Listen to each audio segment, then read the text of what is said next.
What in the Nitish Rajput is going on here? Look at this timeline. Ditto, same effect. Okay, let's watch Mohak Mangal because we watched Dhruv Rathi and people are saying Mohak Mangal it represents the right side, bigot side more.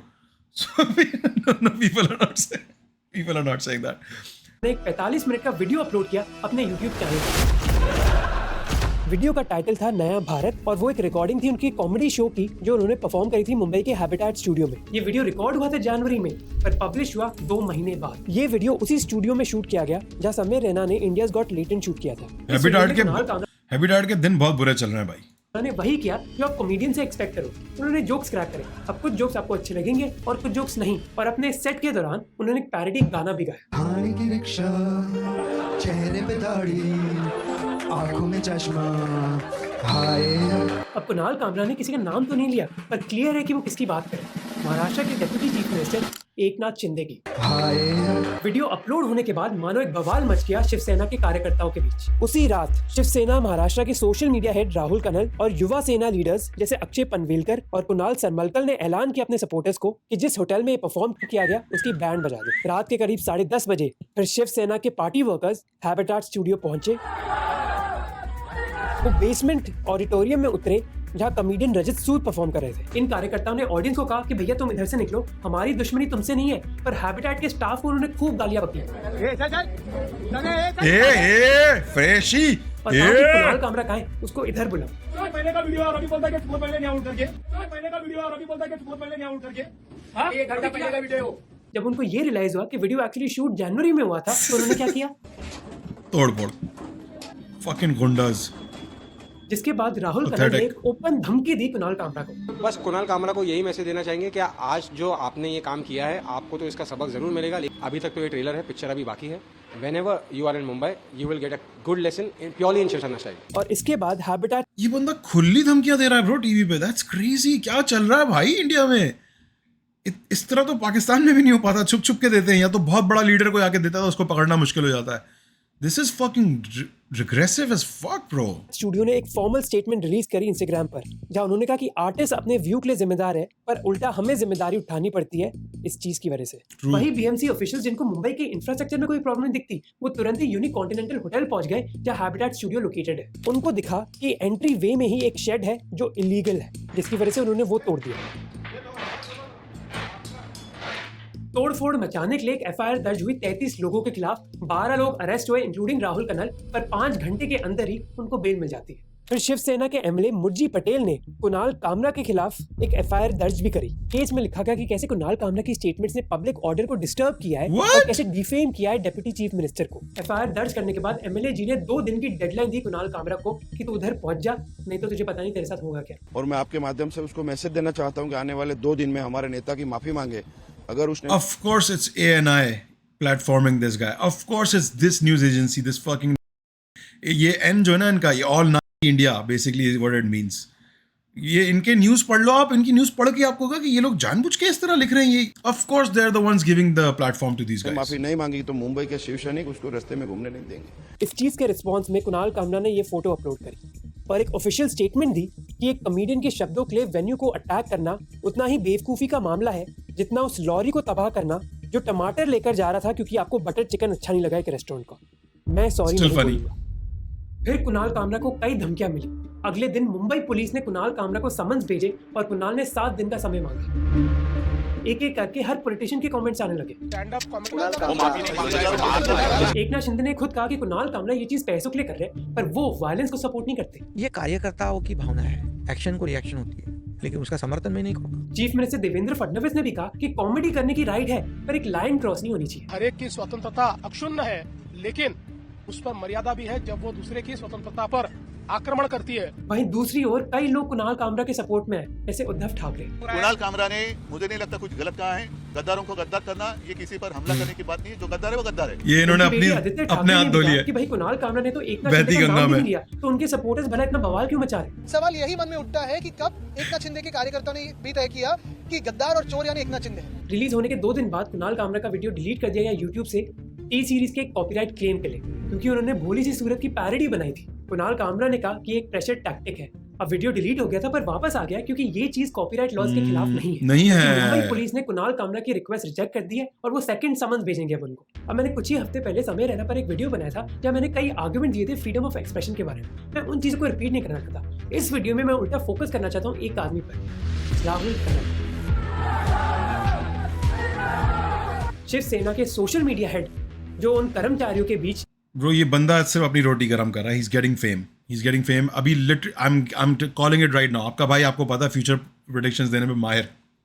यही बंदा ये जो जिसके बारे में अभी बात करने वाला है, अ ईयर फ्रॉम नाउ, 1 या 2 साल में, he is gonna be making leftist arguments, he is gonna be showing his good side and he is gonna be getting so much support. Watch, you watch. एक leader थे। 2 इस साल। आदमी ने एक जोक से पॉलिटिकल ड्रामा क्यों create कर दिया? कुछ दिन पहले तो हम में से कई लोग उनको जानते भी नहीं होंगे, तो भला मैं क्यों फोकस करना चाहता हूं उन पर?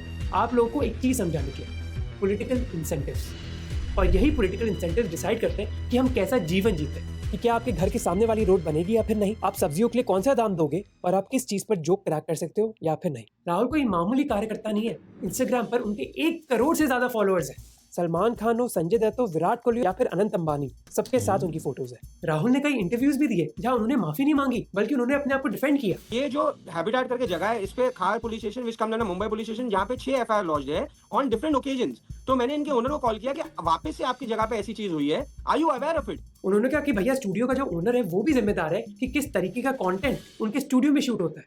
उन्होंने कहा कि ये तरीका था उनके लिए No, विरोध they're करने not. का, क्योंकि कुणाल कामरा ने कई अपशब्द यूज करे उनके माननीय लीडर एकनाथ शिंदे के खिलाफ। मैं आपको एक बात बता रहा हूँ, agitation is an emotion, understand, it comes out of an emotion. कार्यकर्ता इमोशनल हो जाते हैं, इमोशनल फीलिंग्स है, इस वजह से रिएक्शन हो गया एक्शन पर। जब एक थॉट प्रोसेस में आप करते हो something which is planned and something which is not planned, कल कोई शरद पवार साहब के बारे में बोलेगा तो my stand will be the same. क्या आप कोई भी personal criticism below the belt करना और पॉलिटिकल लिंगो यूज करके? पर हिपोक्रेसी देखो, एक समय राहुल ने खुद मजाक उड़ाया था प्रधानमंत्री मोदी पर कुणाल कामरा के स्टाइल में।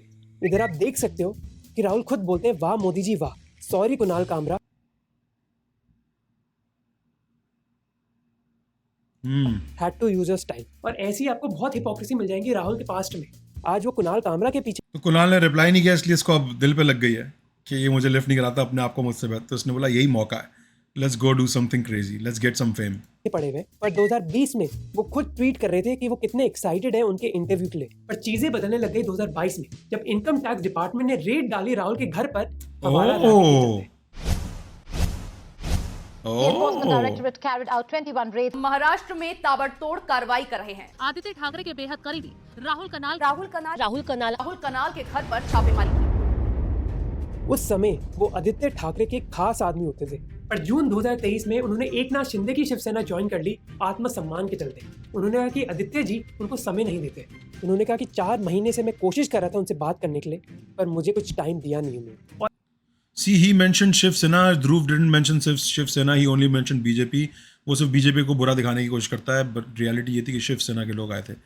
यार, I mean, you know the right wing is super connected with each other too, right? ये सब बिगेटरी, सब जो बिगेट्स हैं ज़्यादातर, they are connected with each other regardless. Behind the curtains तो आपको पता है सेम थाली के चट्टे बट्टे हैं सारे, राइट? और अब उनका पूरा बिहेवियर बदल गया।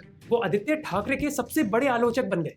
अगस्त 2024 में उसने ये आरोप लगाया कि आदित्य ने अपने खास आदमियों को कई इलीगल कॉन्ट्रैक्ट सौंपे। तो राहुल ने बवाल क्यों मचाया हैबिटेट स्टूडियो में? क्योंकि राहुल जानते हैं पॉलिटिकल इंसेंटिव्स को। उनको पता है कि एक पॉलिटिकल पार्टी में लोअर लेवल लीडर को अटेंशन मिलना एक हाई लेवल लीडर का बहुत मुश्किल है। और ये टेंशन तब नहीं मिलेगा जब आप रोड ठीक करोगे, गड्ढे भरोगे, साफ सफाई करवाओगे। क्योंकि वैसी चीजें करने के लिए टाइम लगता है, पैसे लगते हैं, और जरूरी नहीं है कि मीडिया अटेंशन मिले।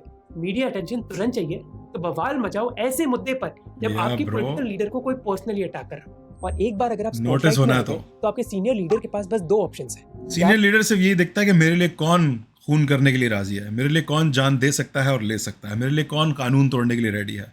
That's what they look for. There looking for a मुर्गा, और उस मुर्गे की रिस्पॉन्सिबिलिटी है कि मैं कब इसको काट के खाऊं, उससे पहले ही मुझे काट के खाए।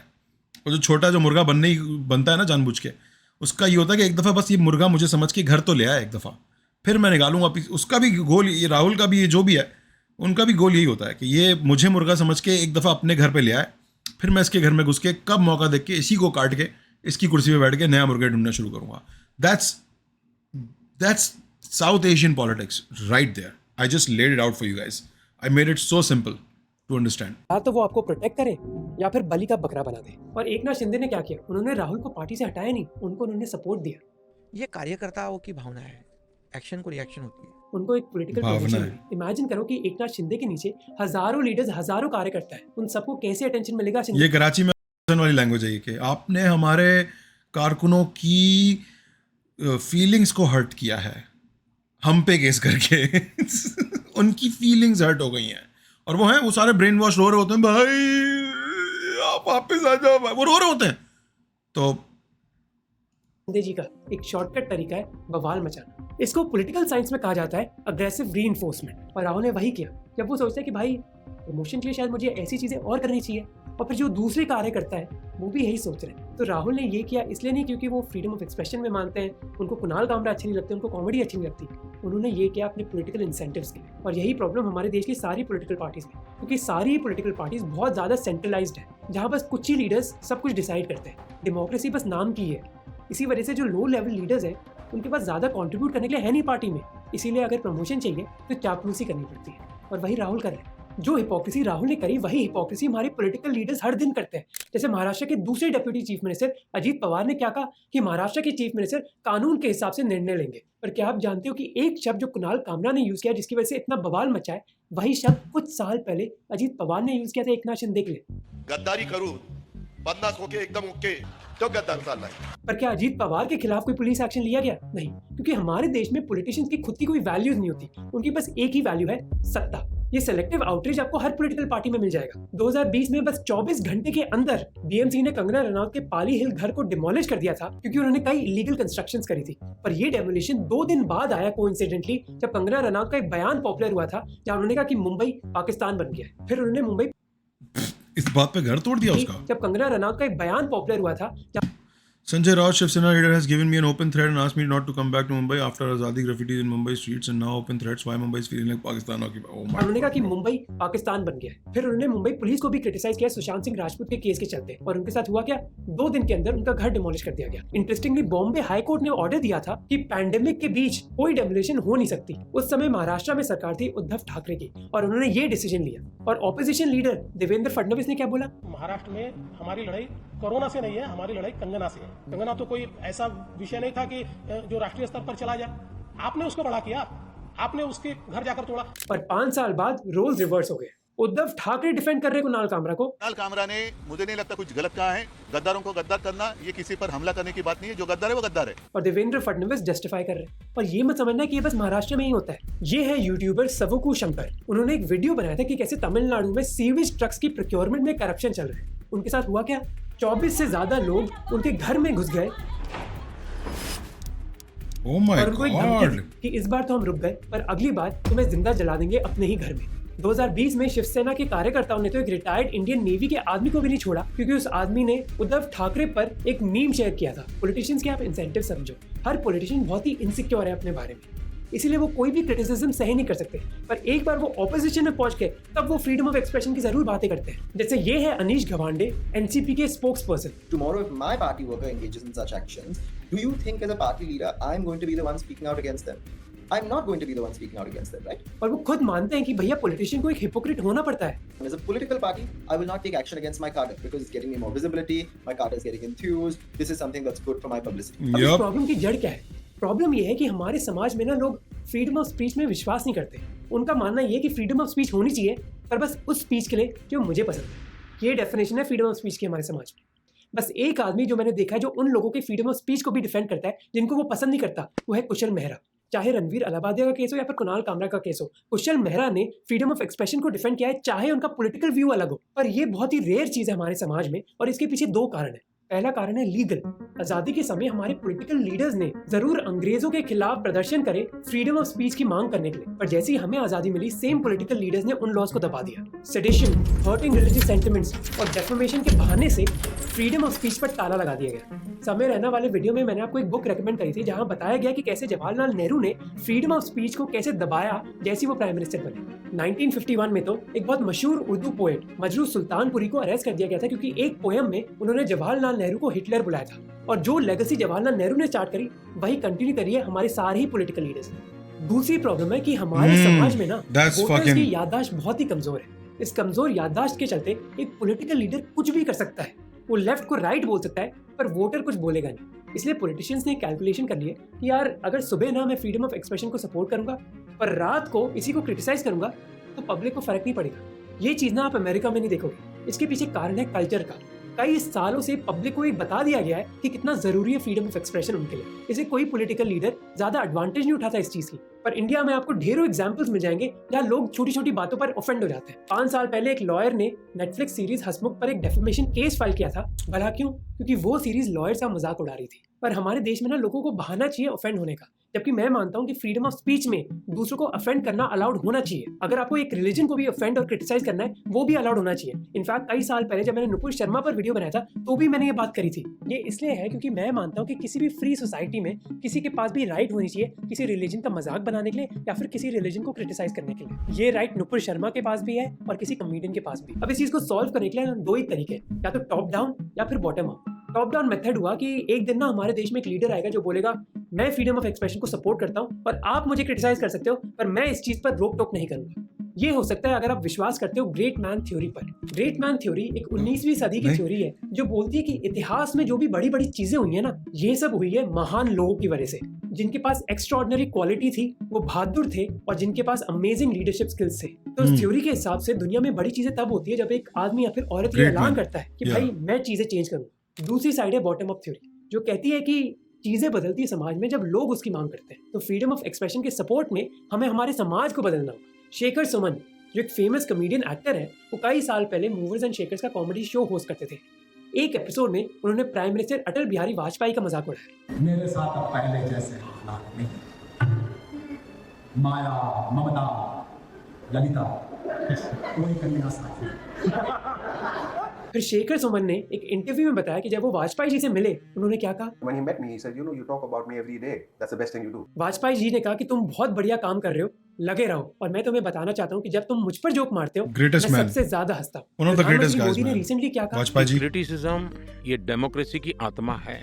क्रिटिसिज्म डेमोक्रेसी का सोल है। प्रॉब्लम ये है कि वही क्रिटिसिज्म हमारे समाज में एक्सेप्टेड है जिससे पॉलिटिशियंस एग्री करते हैं। तो मैं तो वेट नहीं करना चाहता ग्रेट मैन थ्योरी के लिए, इसलिए मैंने ये वीडियो बनाया ताकि होपफुली धीरे धीरे हम कम से कम बॉटम अप चेंज ला सके और ये एक्सेप्टेबल बना दे हमारे समाज के लिए कि फ्रीडम ऑफ एक्सप्रेशन जरूरी है, स्पेशली उन चीजों के लिए जिनसे आप अग्री नहीं करते। और मैंने ये भी सोचा कि मैं कहीं ना कहीं राहुल कनल जैसे लोगों को ज्यादा पब्लिसिटी नहीं दे रहा और वही तो वो चाहते थे।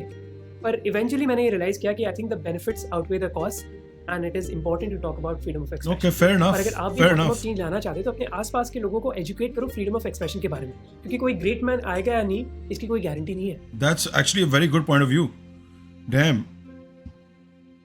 I myself do not believe in the top to bottom nature of this thing. कि कोई great man आएगा वो सब solve करेगा, इस चक्कर में तो हमारे लग जाएंगे लसन।